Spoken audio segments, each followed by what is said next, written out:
আল্লাহর হাবিব বিশ্ব নবী মুহাম্মদুর রাসূলুল্লাহ সাল্লাল্লাহু আলাইহি ওয়াসাল্লামের সাহাবী আনাস ইবনে মালিক বলেন, পৃথিবীর মানুষ শুনে রাখো, আল্লাহর জমিনে নবীজি সাল্লাল্লাহু আলাইহি ওয়াসাল্লামের হাতের চেয়ে মোলায়েম কোন জিনিস আমি আমার জীবনেও অনুভব করি নাই। মা মাসিস্তু খাজ্জান ওয়ালা হারিরান ওয়ালা দিবাজা আলিয়ানা মিন কাফি রাসূলিল্লাহি সাল্লাল্লাহু আলাইহি ওয়াসাল্লাম। আল্লাহর জমিনের কত তুলা আমি দেখেছি, আল্লাহর জমিনের কত রয় আমি দেখেছি, আল্লাহর জমিনের কত পার কত ধরনের মোলায়েম জিনিস আমি দেখেছি, কিন্তু আনাস বলেন কত মোলায়েম জিনিসে আমি হাত রেখেছি, কিন্তু নবীজির হাতের তালুর চাইতে নরম কোমল এবং মোলায়েম কোন জিনিস আমার জীবনেও আমি স্পর্শ করি নাই। আল্লাহর নবীর সাহাবী আনাস বলেন, ওয়ামা শামিমতু ইতরান ওয়ালা মিসকা।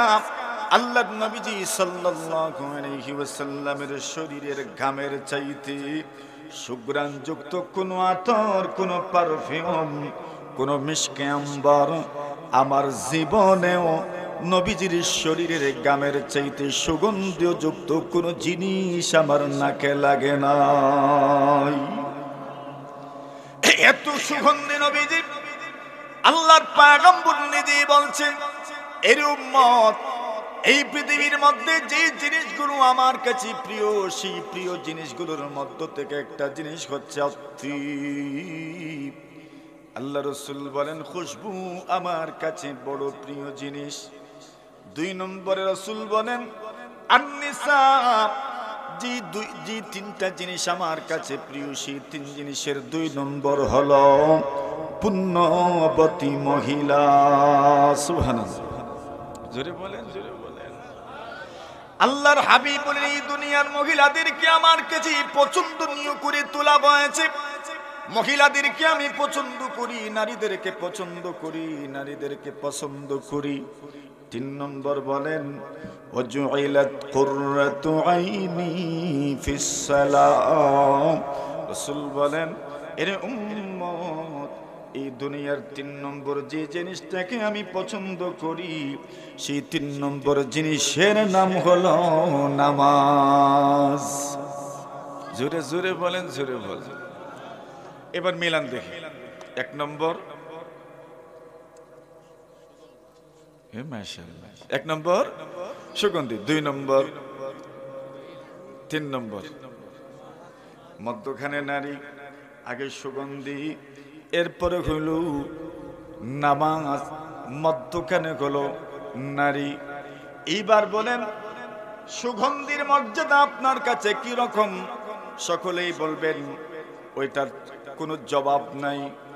নামাজের মর্যাদা কি রকম? সকলের জবাব হলো তার কোনো প্রতিদ্বন্দ্বী নাই। এবার যদি বলা হয় নারীদের মর্যাদা কেমন, সকলে বলবেন যেখানে নামাজ, যেখানে সুগন্ধি, সেখানেই তোর মহিলা। সুতরাং সুগন্ধির মর্যাদা যেমন বেশি, নামাজের মর্যাদা যেমন বেশি, মহান আল্লাহ তাআলার কাছে নারীদের মর্যাদা তেমন বেশি। সুবহানাল্লাহ। দেখেন, নারীদের, নারী মহিলা, রাসূল বলছেন এদেরকে আমার কাছে প্রিয় করে তোলা হয়েছে। সুবহানাল্লাহ। কালকে কইবেন জোরে জোরে, আমরা পুরুষ তো আজকে ওয়াজ হইছে, এরা মনে মনে ভাবতেছেন নারীদের মর্যাদা কি তার লাগি আর সুবহানাল্লাহ কইতাম। মাথুন না আপনারা? নবী আলাইহিস সালাতু ওয়াস সালাম খুব খেয়াল করেন নারীদের শিক্ষাটা কতটুকু জরুরি এবং নারীদের মর্যাদাটা কি পরিমাণ, ওইটা একটু অনুভব করেন। আল্লাহ রাসূল সাল্লাল্লাহু আলাইহি ওয়াসাল্লাম রাস্তা দিয়ে যাচ্ছেন, যাবার সময় তাকায় দেখেন একজনের উটের পিছনে একজন মহিলা বসা।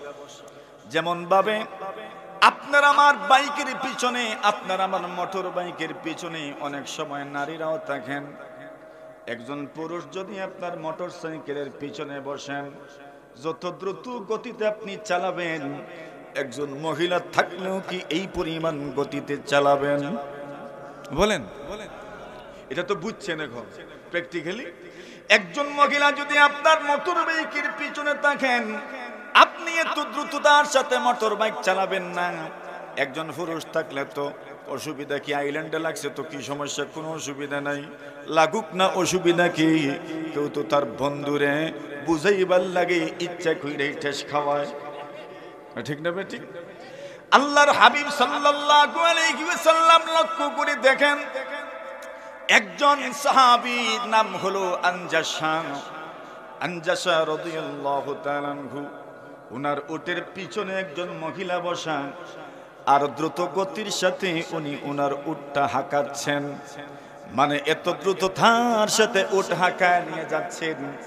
আল্লাহ রাসূল ডাক দিলেন, ইয়া আনজাসা রিফকাম বিল কাওয়ারির রুয়াইদাকা ইয়া আনজাসাতু। এরে আনজাসা সাহাবী শুনো, রুয়াইদাকা ইয়া আনজাসা, এরে আনজাসা একটু ধীরে ধীরে ধীরে ধীরে ধীরে ধীরে যাও। রিফকাম বিল কাওয়ারির, আপনি আমার নবীজিকে কি বলবেন, কেমন ভাবে দেখবেন, নবীজির ভাষা কেমন ভাবে নিবেন, এটা নেওয়ার মতো যোগ্যতা কি আমার আছে? আল্লাহর হাবিব সাল্লাল্লাহু আলাইহি ওয়াসাল্লাম নারীদের মর্যাদা তুলে ধরার জন্য, পৃথিবীর মানুষ শুনে রাখো, পৃথিবীর অমুসলিম বিজাতীয়রা শুনে রাখো, যারা পয়গম্বর আলাইহিস সালাতু ওয়াস সালামের নারীর অধিকার নিয়ে প্রশ্ন ওঠাও শুনে রাখো, পৃথিবীর যারা নারী অধিকার নিয়ে কাজ করো এরাও শুনে রাখো, আল্লাহর নবীজির একটা শব্দ, একটা উপমা, একটা তুলনা যদি একদিকে রাখা হয়, আর সারা পৃথিবীর মানুষ নারীবাদীদের নারীর অধিকারের ফিরিস্তি যদি একদিকে রাখা হয়, নবীজির কসম আল্লাহর, নবীজির একটা উপমা তুলনারও সমান হবে না। আল্লাহর হাবিব বলেছেন, রুয়াইদাকে ইয়া আনজাসাতু, আনজাসার একটু ধীরে যাও, একটু ধীরে যাও, একটু ধীরে যাও, একটু ধীরে যাও। এরপর বলেন রিফকাম বিল কাওয়ারির, রাসূল বলেন কাছের জিনিসের সাথে একটু কোমল আচরণ করো। সুবহানাল্লাহ। কি বলছেন বুঝছেন নি? বুঝাইয়ে দেই, মাধবপুরের ভাষায় কই, আমরা মৌলভীবাজারের ভাষায় কই, সিনির জিনিসের সাথে একটু কোমল আচরণ করো, নরম আচরণ করো। বুঝছেন? সিনির জিনিস বলতে মনে করেন কাপ, মনে করেন গ্লাস, মনে করেন প্লেট। আপনি যদি চিনির বর্তন, চিনির গ্লাস, চিনির কাপ যদি নিয়ে যান, খুব দ্রুত গতিতে যাবেন তো? কেন? জোরে কোন? ভেঙ্গে যাবে। আল্লাহ রাসূল বলেন, পৃথিবীর মানুষ শুনে রাখো, একজন নারীর উদাহরণটা কেমন, নারীর তুলনা কার সাথে করলেন? আল্লাহ রাসূল বলেন, একদিকে দামি আর একদিকে স্পর্শকাতর। স্টিলের গ্লাস ইঠাইতে ইঠাইতে তো ভাঙে না, প্লাস্টিকের গ্লাস বলের মতো শর্ট দিলেও ভাঙে না, কিন্তু দামও কম। আর কাচের গ্লাস আপনি একটু যদি অসচেতন ভাবে ব্যবহার করেন ভেঙে যায়, দামও বেশি। রাসূল বলেন, একজন নারীর মর্যাদা হলো কাচের পাত্রের মতো, কাচের জিনিসের মতো, দামও বেশি এবং সচেতনতার সাথেই কিন্তু ব্যবহার করতে হয়, ঠিক কিনা? কাচের জিনিস যদি একবার ভেঙে যায়, যেমন ভাবে জোড়া লাগে না, একবার ভেঙে গেলে জোড়া লাগানো যায় না, কোনোভাবেই জোড়া লাগানো যায় না, আবার দামও বেশি। আল্লাহ রাসূল বলেন, এরে আনজাসা রিফকাম বিল কাওয়ারির, কাচের জিনিসগুলোর সাথে সুন্দর আচরণ করো, কোমল ভাবে ব্যবহার করো, এত দ্রুত গতিতে যেও না। তোমার পেছে কোনো পুরুষ বসে নাই, স্টিলের গ্লাস নয়, স্টিলের প্লেট নয়, বরং তোমার পিছনে কিন্তু কাচের গ্লাস এবং কাচের প্লেটের মতো মহিলারা বসা। এরা তুমি একজন পুরুষ বসলে যেমন ভাবে দ্রুততার সাথে গাড়ি চালাবে, এমন ভাবে চালাতে পারো না। কেন নারীর মর্যাদা, নারীর ইজ্জত একজন পুরুষের চাইতেও হাজার হাজার গুণ আল্লাহর নবীজি বেশি বলেছেন। সুবহানাল্লাহ। কোন দিক থেকে? স্পর্শকাতর হওয়ার দিক থেকে, সম্মানের দিক থেকে এদেরকে বেশি মর্যাদা দেওয়ার ক্ষেত্রে এদের মর্যাদা অনেকের চাইতে বেশি। আমরা তো মাশাআল্লাহ একবারে আপনার যদি ভাঙ্গা গাড়িও যদি হয় টেট্টারও শরীরতাম পারবে মতন না আপনারা। কিন্তু নবীজি বলেন রিফকাম বিল কাওয়ারিব, এরা কাচের জিনিসের মতো। কাচের জিনিসকে যেমন ব্যবহার করতে সতর্ক থাকতে হয়, নারীদের সাথে যখন ব্যবহার করবা সতর্কতার সাথে ব্যবহার করিও। একটু যদি বেটন খে লাগে সুতরাং নবীজি বুঝা দিলেন, নারীদের সঙ্গে যখন তুমি কথা বলবা সুন্দর করে কথা বলো। মনে রেখো আল্লাহর হাবিব বলেন ইস্তাউসু বিন নিসাই খায়রা। মেয়ে যদি অভিমান করে বসে তখন বাবা আর রাগ করতে পারেন না, বাবার ঘন্টার ঘন্টা চলে যায় শুধু মেয়েকে খুশি করার জন্য, ঠিক কিনা? আল্লাহর হাবিব সাল্লাল্লাহু আলাইহি ওয়াসাল্লাম বলেন ইস্তাউসু বিন নিসাই খায়রা। আল্লাহর নবী বলেন এর পৃথিবীর মানুষ ইস্তাউসু বিন নিসাই খায়রা, নারীদের ব্যাপারে কল্যাণকামী হয়ে যাও, নারীদের ব্যাপারে কল্যাণকামী হয়ে যাও, নারীদের ব্যাপারে কল্যাণকামী হয়ে যাও। তোমরা এদেরকে ব্যবহারের ক্ষেত্রে, কথা বলার ক্ষেত্রে অবশ্যই সচেতনতার সাথে কথা বলো, কোমল হৃদয়ে নিয়ে তাদের সঙ্গে কথা বলো, সতর্কতার সাথে কথা বলো। এদের দিলটা বড় নরম, কাচের জিনিস যেমন নরম এদের দিলটাও এমন নরম। একবার যদি ভেঙে যায় জোড়া লাগানো কঠিন হয়ে যায়, ঠিক কিনা? আচ্ছা, কাছের জিনিস তো মনে করেন বাঙ্গাও তো বাঙ্গাড়ির কাছে বিক্রি করা যায়। আরে কাছের স্টিলের মতন না দেওয়া যায় না বাঙ্গাড়ির কাছে, কাছের জিনিস দিতে পারবে মতন না। একবার যদি ভেঙে যায় ওইটা আর ব্যবহারের উপযোগীই থাকে না। সুবহানাল্লাহ। দেখছেন মানে নারীদের মর্যাদা রাসূল কি সুন্দরভাবে তুলে ধরেছেন। রিফকাম বিল কাওয়ারির, রুয়াই দেখাইয়া আনজাসাতু রিফকাম বিল কাওয়ারির। খবরদার, এরা কাচের জিনিসের মতো, কাচের জিনিস ব্যবহারে যেমন সতর্ক থাকার দরকার, নারীদের সাথে ব্যবহারের ক্ষেত্রেও পুরুষদেরকে এরকম সতর্ক থাকা দরকার। কাচের গ্লাস যদি একটা গরো ভাঙ্গি যায়, স্ত্রীর রবিশ খারাপ হয়ে যায়। ভাঙ্গে দেখুন জানে ভরটা মতুন না, ওই বালা বালা আখটা যদি ভাঙ্গি যায় তো রবিশ খারাপ হয়ে যায় না? কিতা কাচের জিনিস ভাঙছে, সেট নষ্ট হয়ে গেছে। কিতা নষ্ট হয়েছে? সেট নষ্ট হয়েছে। এখন রবিশ টবিশ সব একবারে খারাপ হয়ে যায়। যতক্ষণ পর্যন্ত আরেকটা দিছেন না ততক্ষণ পর্যন্ত কোনো কম্প্রোমাইজ হয়নি, ঠিক না বেটি? রাসূল বলেন রুবাই দেখাইয়া আনজাসাতু রিফকাম বিল কাওয়ারির।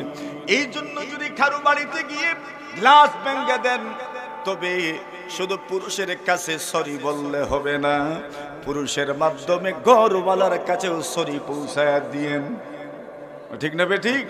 কেন পুরুষের এত জ্বলতো না, যত দিল জ্বলবো কার? স্বরাষ্ট্রমন্ত্রী, ঠিক না বেঠিক? এজন্য ওইখানে সরি পৌঁছায়া দিয়ে আইসেন, নতুবা আগামী বছরের দাওয়াত ব্যান্ড মাতুন না আপনারা। এজন্য রাসূল বলেন রুবাই দেখাইয়া আনজাসাতু রিফকাম বিল কাওয়ারির। রাসূল বলছেন আনজাসা একটু ধীরে যাও, একটু ধীরে যাও। রিফকাম বিল কাওয়ারির, কাছের জিনিসের সাথে একটু কোমল ব্যবহার করুন, একটু ধীরে যাও না। এরা তো কাছের জিনিসের মতো।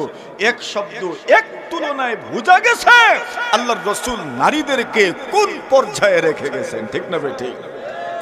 আল্লাহর হাবিব বলেন ইস্তাউসু বিন নিসাই খায়রা।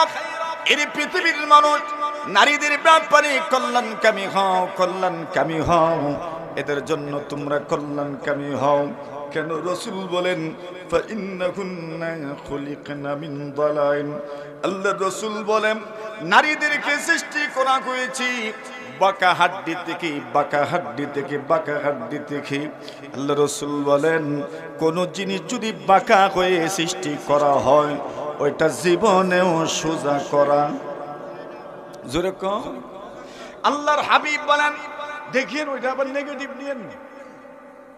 আল্লাহ রাসূল বলেছেন ইস্তাউসু বিন নিসাই খায়রা, নারীদের ব্যাপারে কল্যাণকামী হও, কেননা ফাইন্নাহুন্না খুলিকনা মিন যিলাইন, এদেরকে বাঁকা হাড় থেকে সৃষ্টি করা হয়েছে।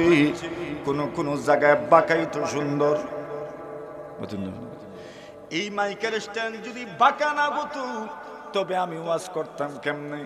সুতরাং বাঁকাটাও তো সুন্দর, মাঝে মধ্যে রাস্তা বক্র হয়ে যাওয়া এটাই সুন্দর, এটার মধ্যেই সৌন্দর্যতা। রাসূল বলেন তবে বক্র যদি হয়ে যায়, কোনো জিনিস বক্র হয়ে গেলে ওইটাকে যদি এইভাবেই ছেড়ে দেন এমন সময় আসে আর ব্যবহারের উপযোগীই থাকে না। আল্লাহ রাসূল বলেন সতর্ক করে দিলেন ফাইন যাহাবতা তুকিমাহু কাসসারতা কাসারতা, তুমি যদি ওই বাঁকা জিনিস নাকি পুরা সোজা করতে চাও, পুরা সোজা তো হবে না বরং ভেঙে যাবে। ওয়া ইন তারাকতাহু লাম ইয়াজাল আওয়াজ, আর যদি বক্র অবস্থায় ছেড়ে দাও, রাসূল বলেন বক্র হতে হতে শেষ পর্যন্ত ব্যবহারের অনুপযোগী হয়ে যাবে। এই জন্য বলেছেন এমন কঠিন শাস্তিও না, কড়াকড়িও না, আবার আপনি একদম শাসন করবেন না এমনও নয়, বরং ভালোবাসা, প্রেম, মহব্বত এবং শাসনের সমন্বয়ে সন্তান মেয়েকেও লালন পালন করবেন, আপনার স্ত্রীকেও আপনি তা এইভাবে পরিচালনা করবেন। ভালোবাসাও থাকবে, শাসনও থাকবে। শুধু যদি ভালোবাসেন বক্র হয়ে যাবে, আর শুধু যদি শাসন করেন তবে ভেঙে যাবেন, জীবনেও আর ব্যবহার করতে পারবেন না, ঠিক কিনা? এখন বুঝেন তো আল্লাহ রাসূল কি সুন্দরভাবে উপমাটা তুলে ধরলেন যে আমাদের মায়েরা, আমাদের মা জাতি, আমাদের কাছে তাদের ইজ্জত কেমন, তাদের সম্মানটা কেমন, তাদের মর্যাদা কেমন। আল্লাহর হাবিব বিশ্বনবী মুহাম্মদুর রাসূলুল্লাহ সাল্লাল্লাহু আলাইহি ওয়াসাল্লাম বলেন এই পৃথিবীর মধ্যে এমন মহিলারাও ছিলেন যে সকল মহিলা আল্লাহর জমিনে এত মর্যাদার অধিকারী ছিলেন, এত সম্মানের অধিকারী ছিলেন, স্বয়ং মহান আল্লাহ ওই মহিলাদের কাছে আল্লাহর নবীজির মারফতে সালাম প্রেরণ করেছেন। সুবহানাল্লাহ। নারীদের কাছে আল্লাহ নবীজির মারফতে মুহাম্মদুর রাসূল সাল্লাল্লাহু আলাইহি ওয়াসাল্লামের মাধ্যমে সালাম প্রেরণ করেছেন এমন একজন মহিলার নাম খাদিজাতুল কুবরা রাদিয়াল্লাহু তাআলা আনহা। জোরে সোরে বলেন আল্লাহু আকবার। আল্লাহর নবীর পত্নী, নবীজির স্ত্রী খাদিজাতুল কুবরা রাদিয়াল্লাহু তাআলা আনহা আম্মা জান আয়েশা সিদ্দিকা রাদিয়াল্লাহু তাআলা আনহা বলেন পৃথিবীর মানুষেরা রে, আল্লাহর নবী বিশ্ব নবীজি সাল্লাল্লাহু আলাইহি ওয়াসাল্লাম খাদিজার কথা এত বেশি আলোচনা করতেন, এই দুনিয়াতে কোন মহিলাদের ব্যাপারে যদি আমার ঈর্ষা হতো তবে সেই মহিলা হলেন খাদিজা। কেন? নবীজি সাল্লাল্লাহু আলাইহি ওয়াসাল্লাম যার ব্যাপারে বারংবার কথা বলতেন, যার প্রশংসা করতেন, যার সুনাম করতেন, যার প্রশংসা করতেন, প্রশংসা শুনতে শুনতে আমি বলতাম কোন মহিলা, বুড়া মহিলা, নবীজির মুখ থেকে ওই মহিলার আলোচনা একবারও যেন যায় না। সুবহানাল্লাহ। কেনই বা হবে না? আল্লাহর নবী বিশ্ব নবী মুহাম্মদুর রাসূলুল্লাহ সাল্লাল্লাহু আলাইহি ওয়াসাল্লাম খাদিজাতুল কুবরা রাদিয়াল্লাহু তাআলা আনহার মাধ্যমে যে সাপোর্ট পেয়েছেন, দুনিয়াতে এমন কোন মানুষ মিলানো বড় মুশকিল যার মাধ্যমে মুহাম্মদুর রাসূলুল্লাহ এত সাপোর্ট পেয়েছেন। আপু উম্মত, আপনার নবীজির উপর যাদের সবচেয়ে বেশি অবদান, এদের নাম যদি উল্লেখ করেন তাহলে সবার আগে প্রথম দিকে যে নামগুলো থাকবে সেই নামগুলোর মধ্য থেকে উল্লেখযোগ্য একটা নাম হবে নবীজির স্ত্রী খাদিজাতুল কুবরা রাদিয়াল্লাহু তাআলা আনহার নাম। সুবহানাল্লাহ। মহিলা, রাসূলের স্ত্রী, কিন্তু রাসূলকে স্বামী হিসাবে এত সহযোগিতা করেছেন, নবী হিসাবে এত সহযোগিতা করেছেন, যারা প্রথম মুসলমান হয়েছেন সবার আগে যার নাম, সেই মহিয়সী নারীর নাম খাদিজা রাদিয়াল্লাহু আনহা। জোরে বলেন,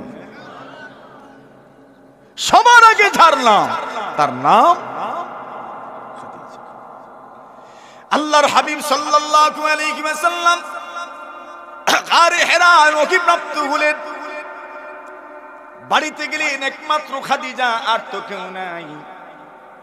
আল্লাহর নবীজি গারে হেরায় যখন যেতেন, আল্লাহর নবীজি সাল্লাল্লাহু আলাইহি ওয়াসাল্লাম খাবার নিয়ে যেতেন। অনেক দিন চলে যেত, আবার ফিরে আসতেন, আবার খাবার নিয়ে যেতেন। কখনো কখনো খাদিজাতুল কুবরা খাবার পৌঁছায় দিতেন। বিহি ওয়া নাতাওয়াক্কালু আলাইহি ওয়া নাউযু বিল্লাহি মিন শুরুরি আনফুসিনা ওয়া মিন সাইয়্যাতি আ'মালিনা। من يهده الله فلا مضل له ومن يضلله فلا هادي له. وأشهد أن لا إله إلا الله وحده لا شريك له لا وزير له ولا نظير له ولا مشير له ولا معين له ولا قسيم له ولا عديد له ولا نديد له. وأشهد أن سيدنا وسندنا وحبيب ربنا وطبيبنا وطبيب أرواحنا وقرة أعيننا وأعظمنا وأكرمنا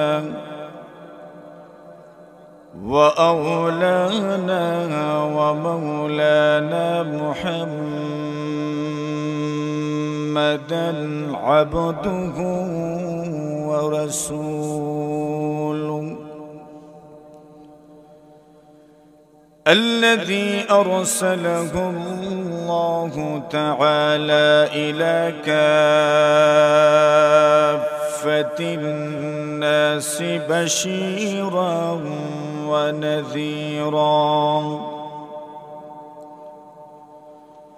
وداعيا إلى الله بإذنه وسراجا منيرا.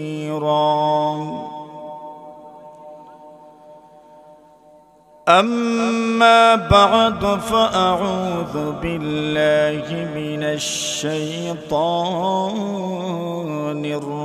الرجيم.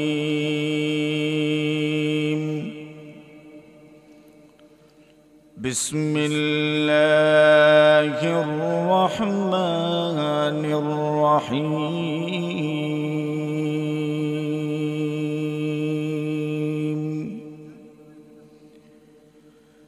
يا مريم اقنتي لربك واسجدي واركعي مع الراكعين.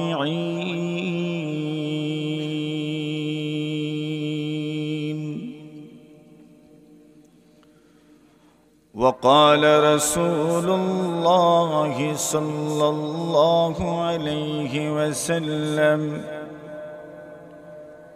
لا تكرهوا البنات فإنهن المؤنسات الغاليات آمنت بالله صدق الله مولانا العظيم وصدق رسوله النبي الكريم ونحن على ذلك لمن الشاهدين والشاكرين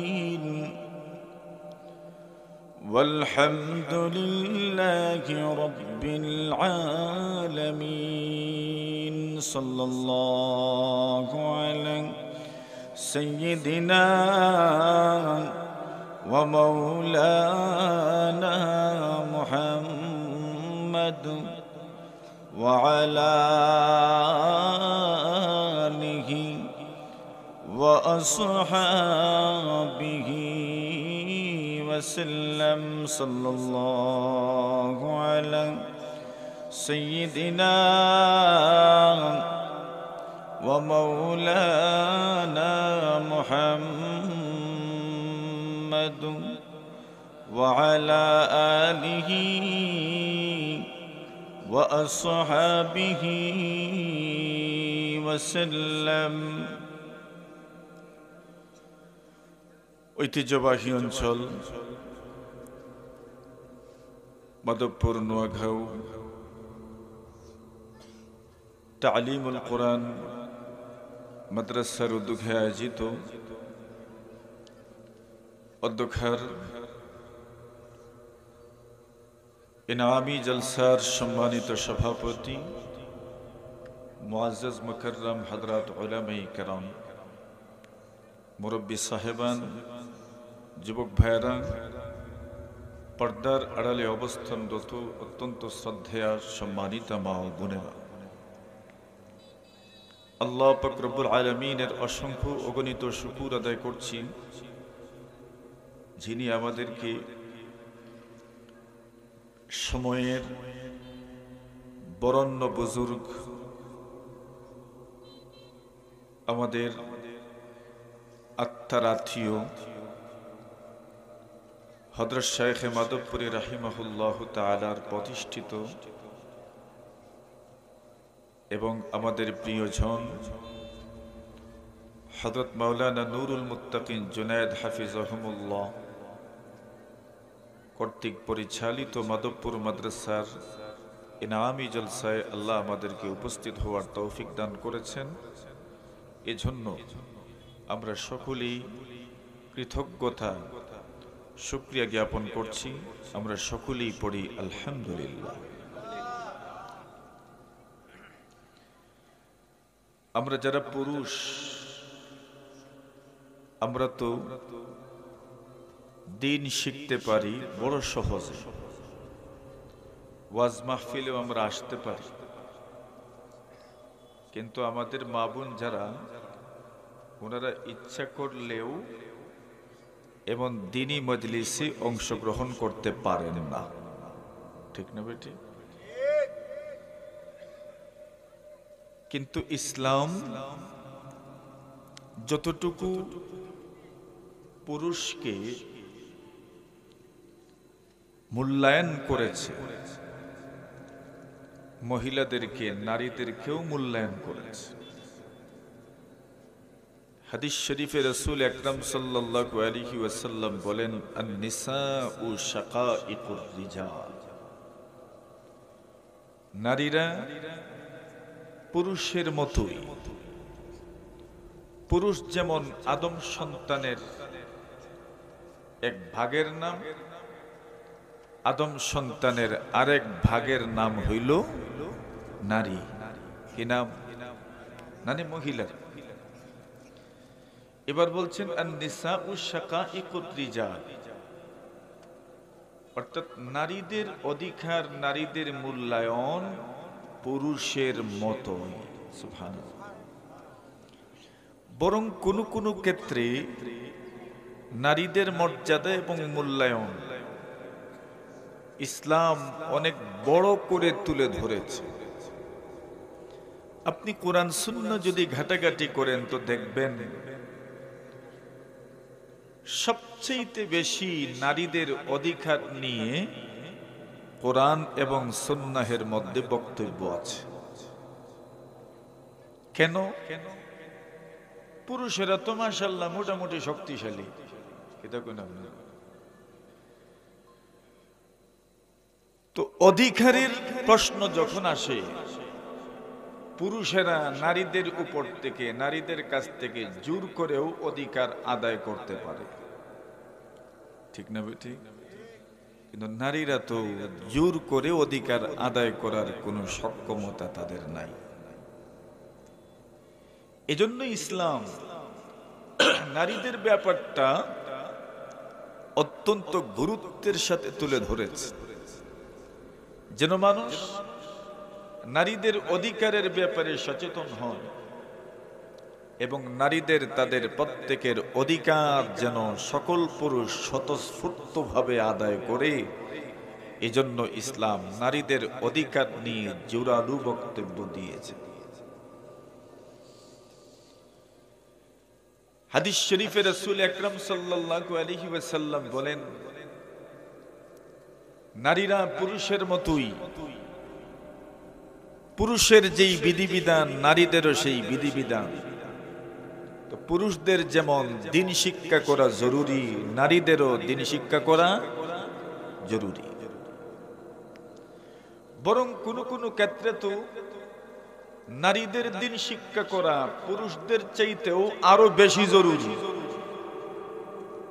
কেন? আপনার আমার সন্তানের প্রথম পাঠশালা, প্রথম স্কুল, প্রথম মাদ্রাসা হচ্ছে মায়ের কোল, ঠিক না বেটি? এখান থেকে যে শিক্ষাটা গ্রহণ করবে তার সারাটা জীবন এই শিক্ষার আলোতে তার জীবন উদ্ভাসিত হবে। এই চেতনা নিয়েই সে বড় হবে। তার জীবনের পরতে পরতে মায়ের কোলের শিক্ষাই সবচাইতে বেশি মানুষের সামনে ফুটে উঠবে। এজন্য নারীদেরকে নৈতিকতা শিক্ষা দেওয়া, দিন শিক্ষা দেওয়া, এটা এমন একটা পর্যায় যে বলছেন যার কোনো বিকল্প নেই। আপনার আমার ঘরে যে পাকশাক হয় সেটাও তো করে কারা? এরা যদি বিসমিল্লাহ ভুলে যায় তো এরাই তো পাক করে। তো খাবারের শুরুতেও তো বিসমিল্লাহ, মানে পাক করবেন তখনও তো বিসমিল্লাহ পড়বেন।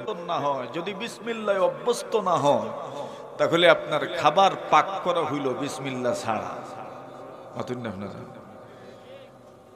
দেখুন বলেন তো, আপনার আমার ঘর বাড়ি থেকে শুরু করে যা আছে সবটাই বেশি নির্ভরশীল নারী সমাজের উপর। এজন্য নারীদেরকে দিন শিক্ষায় শিক্ষিত করা এটা দরকারি, জরুরি, নাকি জরুরির উপরেও জরুরি? জরুরির উপরেও জরুরি। দেখেন জনাবে রাসূল আকরাম সাল্লাল্লাহু আলাইহি ওয়াসাল্লামের যুগে নারীরা দিন শিক্ষার ক্ষেত্রে বড় অগ্রগামী ছিলেন। হাদিস শরীফের মধ্যে আসে রাসূল আকরাম সাল্লাল্লাহু আলাইহি ওয়াসাল্লামের কাছে একদিন নারীরা গেলেন। এক মহিলা গেলেন। জাআত ইমরাতুন ইলান নবী সাল্লাল্লাহু আলাইহি ওয়াসাল্লাম।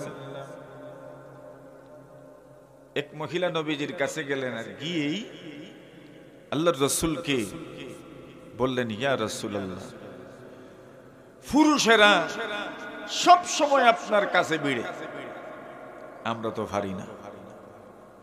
কোথা ঠিক কইছেন না বেঠিক কইছেন? নতুন না আপনারা ঠিক না বেঠি?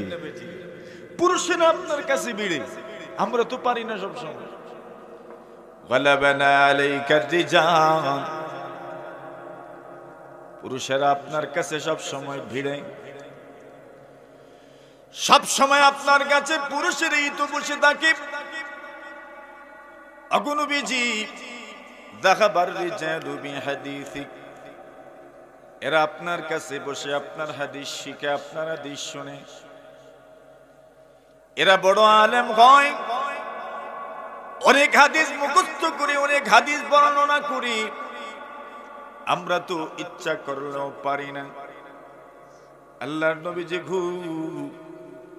এই জন্য আমাদের অনুরোধ, ফাজআল লানা মিন নাফসিকা ইয়াওমা, ওগো আল্লাহর হাবিব মেহেরবানি করে আপনি আমাদের জন্য আলাদা একটা দিন নির্ধারিত করে দিবেন, যেই দিন আপনি নবীজি শুধু শুধু আমরা মহিলাদেরকে আপনি ওয়াজ করবেন।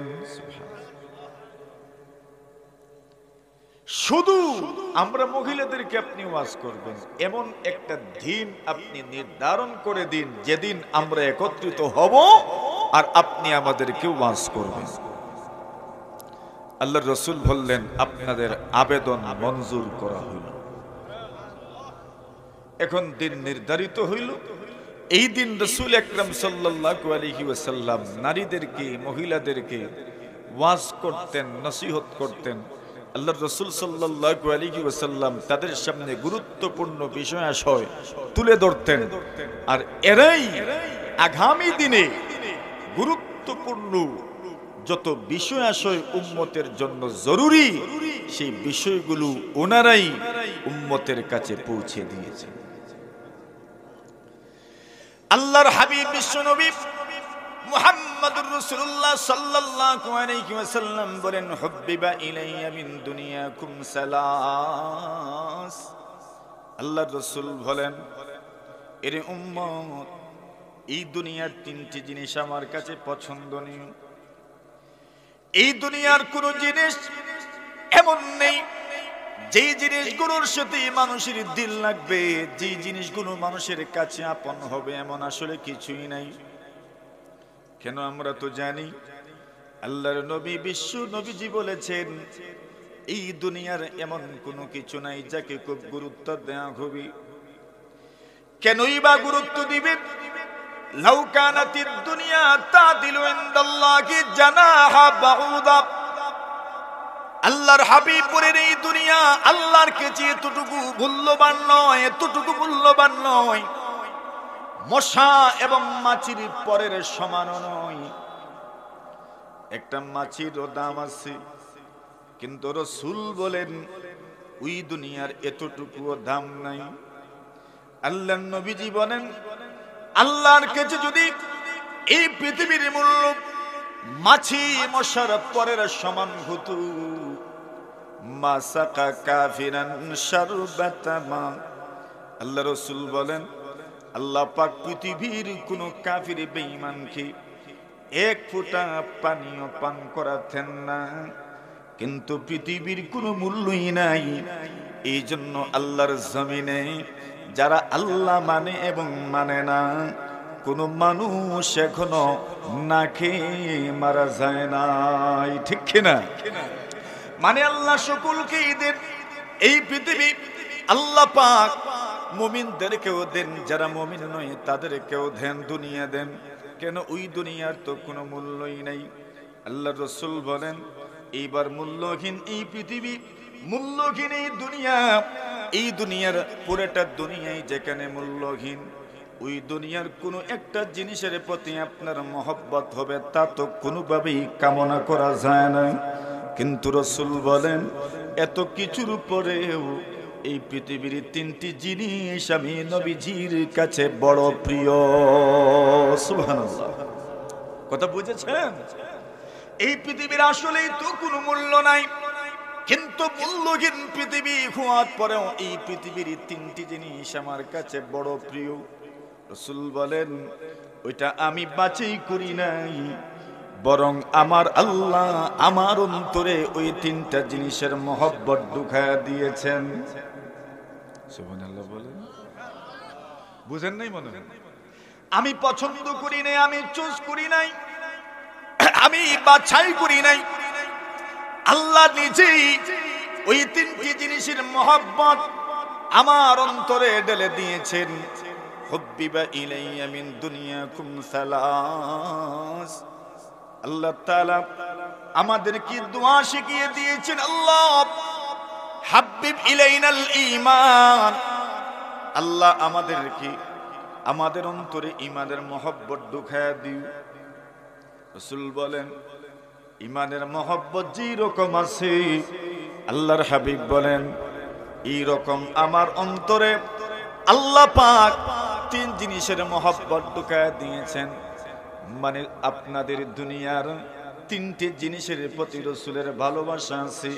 হুব্বিবা ইলাইয়া মিন দুনিয়াকুম সালাস। আল্লাহ রাসূল বলেন পৃথিবীর তিনটা জিনিস আমার কাছে বড় প্রিয়। এক নম্বর হলো আত্মীব।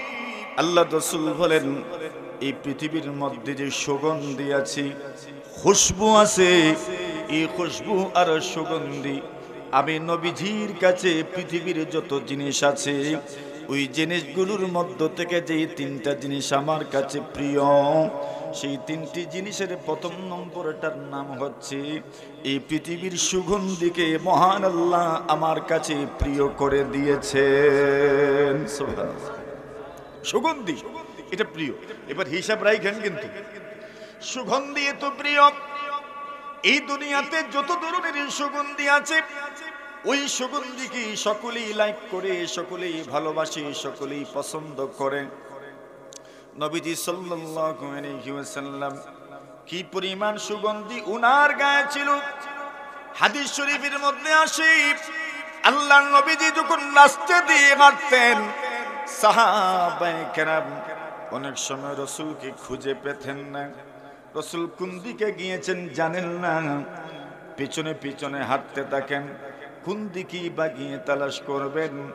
নবীজির শরীরে যে সুঘ্রাণ ছিল ওই সুঘ্রাণকে অনুভব করে করে রাসূলকে খুঁজে নিতে পারতেন। সুবহানাল্লাহ।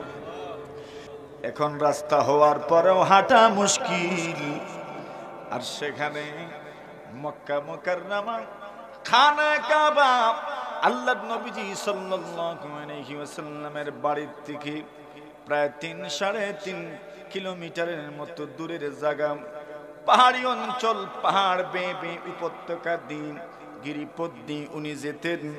খাদিজা খাবার নবীজির কাছে দিয়ে আসতেন। ওহীপ্রাপ্ত হলেন রাসূলুল্লাহ সাল্লাল্লাহু আলাইহি ওয়াসাল্লাম। জিবরিল আমিন আসলেন, রাসূলকে বললেন ইকরা, পড়ুন। রাসূল বললেন মা আনা বিকারি, আমি তো পড়ুয়া নই, আমি তো পড়ুয়া নই, আমি তো পড়তে জানি না, আমি তো পড়তে জানি না, আমি তো পড়তে জানি না। যেই লোক পড়তে জানে না সে কি পড়বে, সে কি পড়বে? আমি তো পড়তে জানি না, আমি তবে কি পড়বো? আমি তো পড়ুয়া নই, আমি তো পড়তে জানি না। আপনি আমাকে বলছেন পড়ুন, কি বা পড়বো? আমি তো পড়ুয়া মানুষ নই, আমি তো পড়তে জানি না। জিবরিল রাসূলকে এইভাবে ধরলেন, চাপ দিলেন, আবার বললেন ইকরা, পড়ুন। বলেন কি পড়বো? আমি তো পড়ুয়া নই। মা আনা বিকারিন, আমি তো পড়ুয়া মানুষ নই, পড়ালেখা মানুষ নই। আবার চাপ দিলেন, বললেন ইকরা, পড়ুন। বলেন আমি তো পড়ুয়া মানুষ নই। এবার চাপ দিলেন, নবীজিকে বললেন পড়ুন।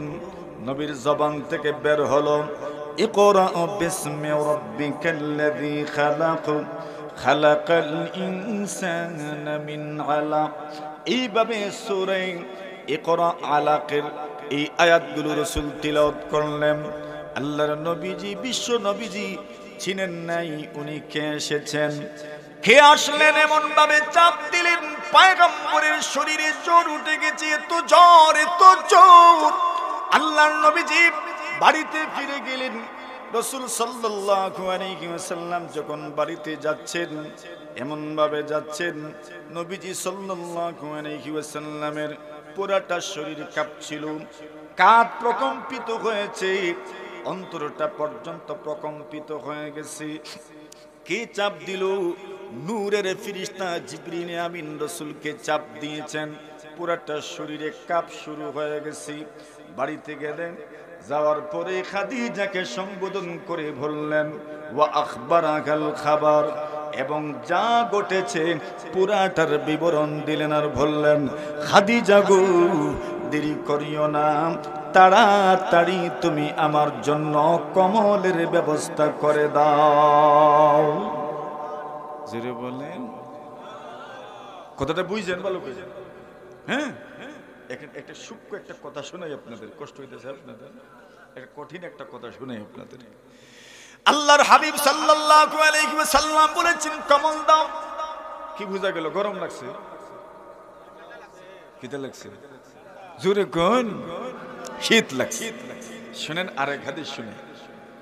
আম্মা জানা এসে বলেন, আন্নাল হারিস ইবনে হিশাম সাআলা রাসূলুল্লাহ সাল্লাল্লাহু আলাইহি ওয়াসাল্লাম, আবু জাহেলের ভাই হারিস ইবনে হিশাম, আবু জাহেল তো অমুসলিম, মারা গেছেন আল্লাহর নবীজির সঙ্গে দুশমনি করতে করতে বদরে মারা গেছেন। কিন্তু আবু জাহেলের ভাই হারিস ইবনে হিশাম মুসলমান হয়েছেন। হারিস ইবনে হিশাম আল্লাহ রাসূলকে প্রশ্ন করেছেন, কাইফা ইয়াতিকাল ওয়াহয়ু ইয়া রাসূলুল্লাহ, আল্লাহর নবীজি গো আপনার কাছে ওহী কিভাবে আসে, কিভাবে আসে আপনার কাছে ওহী, একটু জানতে চাই। আল্লাহ রাসূল বলেন, আহিয়ানান ইয়াতিনি মিথলা সালসালাতিল জারাস, এরে হারিস ইবনে হিশাম কখনো কখনো আমার কাছে ওহী আসে ঘন্টার আওয়াজের মতো। এমনকি সহজে বোঝা দেই, আপনি যদি ডালাই প্লাস্টারের উপরে জিঞ্জির নিয়ে যদি আপনি যান, যেমন ভাবে জিঞ্জিরের আওয়াজ গুনগুন গুনগুন গুনগুন আওয়াজ শোনা যায়, আপনি যদি পাতুরির কোনো কিছু অথবা বেলচা অথবা খন্তা অথবা দা অথবা লোহার কোনো জিনিস যদি পাকা রাস্তায় টেনে টেনে নিয়ে যান, যেমন আওয়াজ হয়, রাসূল বলেন আল্লাহর কাছ থেকে ওহী আমার কাছে কোনো সময় এমন ভাবে আসে। সুবহানাল্লাহ। বুঝছেন বিষয় কি পরিমাণ কঠিন ছিল যে এটা অনুভব করা, এটা উপলব্ধি করা, এটা বুঝে নেওয়া কি পরিমাণ কঠিন ছিল। এইবার হাদিস শরীফে রাসূল বলেন, ওয়া আহয়ানান ইয়াতামাসসালু লিয়াল মালাকু রাজুলান, কখনো কখনো আল্লাহর ফেরেশতা আমার সামনে মানুষের আকৃতি ধারণ করে আসতেন। বেশিরভাগ সময় দেহিয়া কলবি রাদিয়াল্লাহু তাআলার আকৃতি ধারণ করে আসতেন। আল্লাহর রাসূলের স্ত্রী আম্মা জানা আয়েশা বলেন, শুনে রে পৃথিবীর মানুষ, আল্লাহর নবীজির কাছে যখন ওহী আসতো, নবীজির অবস্থাটা কেমন হতো, কি পরিমাণ কঠিন ছিল ওহী। আপনি তো মনে করেন, আমিও তো মনে করি সূরাতুল ফাতিহা আল্লাহ নাযিল করেছেন, আপনিও তিলাওয়াত করতে পারেন, আমিও তো তিলাওয়াত করতে পারি, কোনো ধরনের ওজন অনুভব হয় না, কোনো ধরনের ওজন অনুভব হয় না, বাড়িও মনে হয় না। কি মনে করেন যতটা সূরা মুখস্থ আছে ওইটা মুখস্থ করার কারণে আপনার কাছে কি ওজন মনে হয়? না না, কোনো ওজন মনে হয় না। কোরআন যখন আপনি পড়েন আলাদা কোনো ওজন কি আপনি অনুভব করেন? না না, কেউ তো আলাদা ওজন অনুভব করে না। কিন্তু কোরআনের ওজন কি পরিমাণ জানেননি? কি পরিমাণ ওজন আল্লাহ তাআলা কোরআনের মাজিদের মধ্যে বলেন, ইন্না সানুলকি আলাইকা কাওলান সাকিলা, ওগো নবীজি অচিরেই আমি আল্লাহ তাআলা আপনার উপর বড় ভারী কিছু কথা নাজিল করব। ওজন বলেছেন আল্লাহ নিজেই বলছেন, কাওলান সাকিলা, বড় ওজনদার, বড় ওজনদার, বড় ওজনদার। এখানে যারা হাফিজ হয়, তেলাওয়াত করলেন অনেক হাফিজরা, ওদেরকে জিজ্ঞাসা করেন হাফিজ হওয়ার পরে আলাদা ওজন মনে হয়নি? না না, মনে হয় না। কিন্তু কোরআনে মাজিদটা তো ভারী জিনিস, আয়াতে কারিমা ভারী জিনিস। আল্লাহ নিজেই বলছেন, ইন্না সানুলকি আলাইকা কাওলান সাকিলা, আমি আল্লাহ তাআলা অচিরেই তোমার উপর বড় ভারী কিছু জিনিস নাজিল করব। কি পরিমাণ ভারী আল্লাহ অন্য আয়াতে বলেন, আমার মুর্শিদ তিলাওয়াত করেছেন, আল্লাহ তাআলা নিজেই বলছেন, লাউ আনজালনা হাদাল কুরআন আলা জাবালিন লারাআইতাহু খাশিআম মুতাসাদ্দিআম মিন খাশিয়াতিল্লাহ। আল্লাহ বলছেন, এরে উম্মত, এরে বান্দা বান্দে, এই পৃথিবীর পাহাড়গুলোর উপর, বড় বড় পাহাড় আপনার আপনার আমার মাধবপুরী, আপনার আমার কুরমাঘাটের পাহাড়গুলো আর কতই বা বড়, আরবের পাহাড়ের কথা তো জানেনি। আল্লাহ বলেন লাউ আনজালনা হাযাল কুরআন আলা জাবাল, আল্লাহ বলেন আমি আল্লাহ যদি এই কোরআনটা পাহাড়ের উপর নাজিল করতাম তবে পাহাড়ের অবস্থাটা কেমন হতো।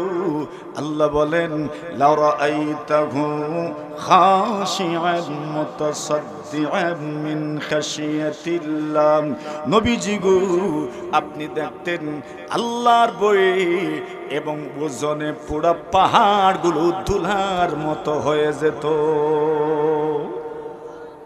জোরে জোরে বুঝছেন নিউজ, একটা বোমের ওজন কি পরিমাণ? বর্তমান আধুনিক যুগে এত বড় বড় বোম বানানো হয়, এক একটা বোমের কি পরিমাণ ওজন। ওই বোমগুলো যখন ছেড়ে দেওয়া হয় পুরা পাহাড় দুলার মতো উঠতে থাকে। আল্লাহ বলছেন ওই কোরআন যদি আল্লাহ পাক পাহাড়ের উপর নাজিল করতেন পাহাড় সহ্য করতে পারত না। আল্লাহ অন্য আয়াতের মধ্যে বলে অগুনবীজি এই পৃথিবীর মধ্যে আমি আল্লাহ পাক আসমানের কাছে জমিনের কাছে আমার আমানত আমি সুপর্দ করেছিলাম কিন্তু কেউ গ্রহণ করে নাই। নবীজি গো ইন্না আরাদনাল আমানাতা আলাস সামাওয়াত, আমি আল্লাহ আসমানকে বললাম আসমান, জমিনকে বলেছি জমিন, পাহাড় কি বলেছি পাহাড়, আমার আমানত তুমি গ্রহণ করে দাও। কিন্তু পাহাড় অস্বীকৃতি জানায়, জমিন অস্বীকৃতি জানায়, সবগুলো অস্বীকৃতি জানায়, কেউ নেয় না। আল্লাহ বলেন কিন্তু মাত্র 3.5 হাত বডির মানুষ কি পরিমাণ সাহস, আসমানের সাহস হয় নাই, জমিনের সাহস হয় নাই, পাহাড়ের সাহস হয় নাই, মাত্র 3.5 হাতের মানুষ বলে আল্লাহ আপনি আমানত দিবেন, কেউ নিতে চায় না, কেউ নিতে চায় না। আমরা আপনাকে নিরাশ করব না, আমরা মানুষ আছি না, আপনার আমানতকে গ্রহণ করার জন্য আমরা প্রস্তুত আছি। সুবহানাল্লাহ, এত ওজন, এত ওজন, এত ওজন, ওজন কি পরিমাণ? আল্লাহর নবীর সাহাবী বলেন উম্মত শোনো, আল্লাহর নবীজি সাল্লাল্লাহু আলাইহি ওয়াসাল্লামের উপর অনেক সময় ওহী নাজিল হতো। বলেন নবীজি সাল্লাল্লাহু আলাইহি, যায়েদ ইবনে সাবিত বলেন একদিন নবীজি, যায়েদ ইবনে হারিসা বলেন নবীজি সাল্লাল্লাহু আলাইহি ওয়াসাল্লাম আমার রানের উপর মাথা দিয়ে ঘুমাচ্ছেন, এমন সময় ওহী নাজিল হচ্ছে, আমি কি অনুভব করলাম যেন আমার পুরা রান, আমার পুরা উড়ু যেন ফেটে যাচ্ছে। সুবহানাল্লাহ। আল্লাহর হাবিব সাল্লাল্লাহু আলাইহি ওয়াসাল্লাম উটের উপরে বসে সফর করছেন, এমন সময় আল্লাহর কোরআন নাজিল হলো। আল্লাহর নবীজির সাহাবী বলেন আমরা কি দেখলাম জানোনি? ওই উটটা সামনে যেতে পারে নাই, উটটা বসে পড়ল, এত ওজন, এত ওজন, অথচ সরাসরি উটের উপর ওজনটা নামছে না, নবীজির উপরে ওজনটা নামছে। এবার বলেন মানুষ যখন ভার বয় ওই সময় মানুষ ঘামে কি ঘামে না? কেন ঘামে? ঠান্ডা লাগার কারণে। তো বলেন ঠান্ডা না গরম? বলেন ঠান্ডা না গরম?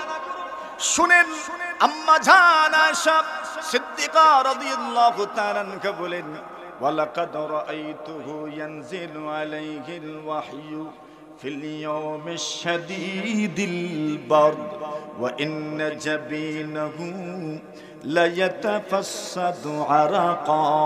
রাসূলের সাহাবী হযরত আয়েশা সিদ্দিকা রাদিয়াল্লাহু তাআলা আনহা বলেন আমি প্রচন্ড শীতের দিনে ডিসেম্বরের শেষ দিকে, পৌষের শুরুতে বা পৌষের মধ্যখানে বা মাঘের শুরুতে বা মাঘের মধ্যখানে যে সময় বেশি শীত হয় সেই প্রচন্ড শীতের দিনে আয়েশা বলেন নবীজির উপর ওহী নাজিল হতে দেখেছি। শীত এত বেশি, কিন্তু ওহীর ওজনে নবীজি এত বেশি গরম লাগতো শরীরে, আমি তাকায়া দেখতাম ওয়া ইন্না জাবিনাহু লা ইয়াতাফাসসাদু আরাকা, নবীজির পুরাটা কপাল যেন ঘেমে যেত। সুবহানাল্লাহ। এবার বলেন, একটু সমস্যা মনে হইতেছে না? হ্যাঁ, বুঝেন নাই তো? আল্লাহর হাবিব বাড়িতে গেলেন, বাড়িতে যাওয়ার পরে খাদিজাকে বললেন কমল দাও। কেন বলছেন? ঠান্ডা লাগছে। আয়েশা বলেন নবীজির কাছে যখন ওহী নাজিল হতো শীতের দিনেও রাসূলের গরম লেগে যেত। বুঝছেন? এখন উনি বলছেন গরম লাগতো আর রাসূল গিয়ে কমল তালাশ করতেছে। সুবহানাল্লাহ। কেন এমন হয়? আপনি যখন গামেন, আমিও যখন গামি, গামার পরে ঠান্ডা লাগে কিনা? ঠান্ডা লাগে। সুবহানাল্লাহ। দেখছেন, মিল দেখছেন? গামার পরে ঠান্ডা লাগে।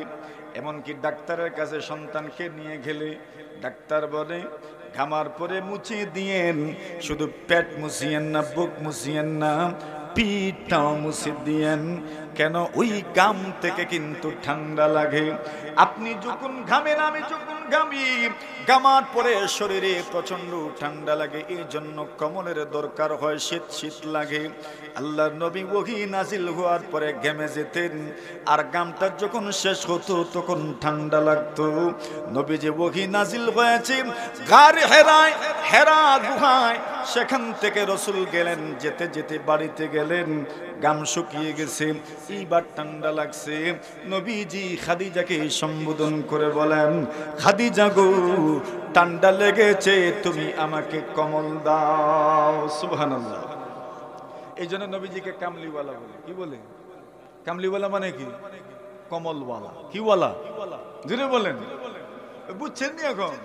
ওইটাকে উর্দুতে কামলিওয়ালা বলে। মানে কি? বলে কম্বলওয়ালা, কমলওয়ালা। সুবহানাল্লাহ বলেন।